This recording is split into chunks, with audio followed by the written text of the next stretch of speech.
Praise lord. ప్రభువైన యేసుక్రీస్తు నామములో అందరికీ వందనములు. ఈ దినము దేవుని వాక్యముల నుంచి మొదటి దినవృత్తాంతముల గ్రంథం 18వ అధ్యాయం 6వ వచనం. తర్వాత దావీదు సిరియా సంబంధమైన దమస్కులో కావలి సైన్యమును ఉంచెను. సిరియనులు దావీదునకు కప్పము కట్టు సేవకులైరి. ఈ ప్రకారము దావీదు పోయిన చోట్లనెల్లా యెహోవా అతనికి సహాయము చేయిచూ వచ్చెను. ప్రభునందు ప్రియమైన వారులారా, దేవుని యొక్క మహాప్రేమ, మహా కనికరము, వాత్సల్యతను మనం ఇక్కడ చూడగలుగుతున్నాం.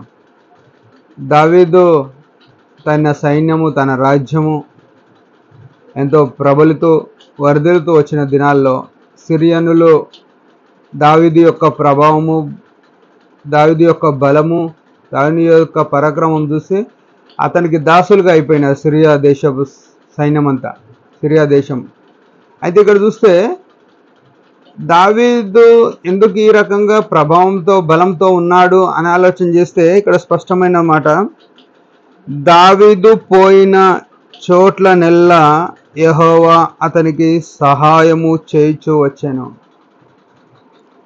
ప్రభునందు ప్రియమైన వాళ్ళారా, దావీదు పోయిన చోట్లెల్లా యెహోవా అతనికి సహాయం. ఎంత బాగుంది ఈ మాట వినడానికి. దావీదుకు పోయిన చోట్లలో ఉంది. మనము యేసుక్రీస్తు శిలువ రక్తంతో విమోచింపబడినప్పటికీ మనతో ప్రభు అనేకసార్లు రాడు. మనం ఎందుకు రాడు అంటే, మనం పోయిన ప్రతి పనిలో దేవుని సహాయము పొంది విజయులమై, సఫలులమై, ఫలవంతముగా ఆశీర్వాదంలో లేవు కాబట్టి మనతో లేడు అని మనకు అర్థమవుతుంది. ఒకవేళ ప్రభువు మనతో ఉంటే మనకు ఆశీర్వాదమే, మేలే, భద్రతే, రక్షణే ఇట్లుంటుంది. ఇక్కడ దావీదుకు ఎందుకు దేవుడు, ఈ యెహోవా దేవునికి ఏం పని లేదా? ఈ దేవుడు, యెహోవా దేవుడు దావీదుకు సహాయము చేయిచూ వచ్చెను. అంటే అది సాయం అనేది ఒకరోజు చేసిండు అన్నట్టు కాదు. ఆయన ఏడికిపోతే అడిగి, ఆయన పోయిన ప్రతి స్థలంలో, ఆయన దావీదుకు వచ్చిన ప్రతి కష్టంలో, ప్రతి శత్రు సమూహంలో దావీదుకు విజయం ఇస్తూ వచ్చినాడు. ఇది ఘనమైన మాట. మన జీవితంలో మనకెందుకు ప్రభువు లేడు అని ఆలోచన చేస్తే దావీదు వలె మనం లేమని అర్థం ఇస్తుంది. దావీదు ఏం చేస్తున్నాడు? కీర్తనలో చూస్తే దినమునకు 7 మార్లు స్తుతించడం, 3 మార్లు ప్రార్థన చేయడం అని చూస్తున్నాం. అంటే తన జీవితంలో దేవునితో గడపడానికి ఇష్టం ఉంది. కీర్తనలు 23వ అధ్యాయం 6వ వచనంలో ఏమంటే, నేను బ్రతుకు దినములన్నీ కృపాక్షేమములైన వంట వచ్చును, చిరకాలం యెహోవా మందిరంలో నివాసం చేసేదను అన్నాడు. ఇక నేను దేవుని మందిరపు ద్వారం యొద్ద ఉండడానికి ఇష్టం ఉంది అని చెప్తూ వచ్చినాడు. నేను ఒక వరం అడిగినా యెహోవా ప్రసన్నతను చూడాలని కోరుకున్నా అని చెప్తున్నాడు. ఈ మాటలన్నీ ఏం చూపిస్తున్నాయి? దావీదు యొక్క జీవితము తన రాజ్యము కంటే, తన సైన్యము కంటే, తనకున్న పనుల కంటే, విలాసాల కంటే కూడా ప్రాముఖ్యమైన వాడు దేవుడుగా ఉన్నాడు ఆయన జీవితంలో. ఈ యెహోవా దేవుడు ఆయనకు ప్రాముఖ్యం. నీకు నాకు ఎంతవరకు ఈ దేవుని ప్రాముఖ్యంగా చూస్తున్నాం?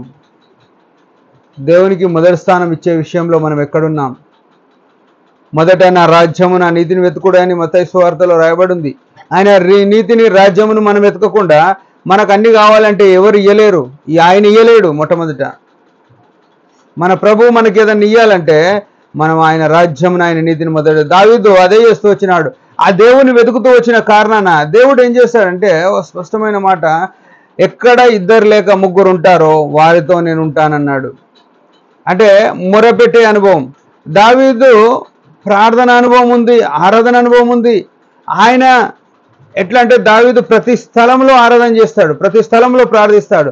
అందుకే ఈ దేవుడు ఏమవుతున్నాడంటే ఆరాధన వినడానికైనా, ప్రార్థన వినడానికైనా ఆయనతో ఉంటున్నాడు. కాబట్టి ఆయన సాయం చేస్తూ వచ్చినాడు. ఉదయకాలం మన జీవితాలను మనం సరి చేసుకుందాం. దేవుని నుంచి మనకు దీవెనలు కావాలంటే దావీదు వలె మనం మారాలి. దేవుడు ఆయన ఉన్న రీతిగానే ఉన్నాడు.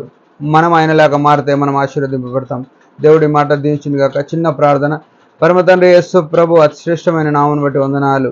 దావీదు వలె మేము కూడా ఎల్లప్పుడూ నిన్ను స్తుతించి ఘనపరిచే వారంగా మనల్ని మార్చమని నీ ఆత్మసాయం కోరుకుంటూ యేసు ప్రభు నామములో ప్రార్థిస్తున్నాం తండ్రి. ఆమేన్.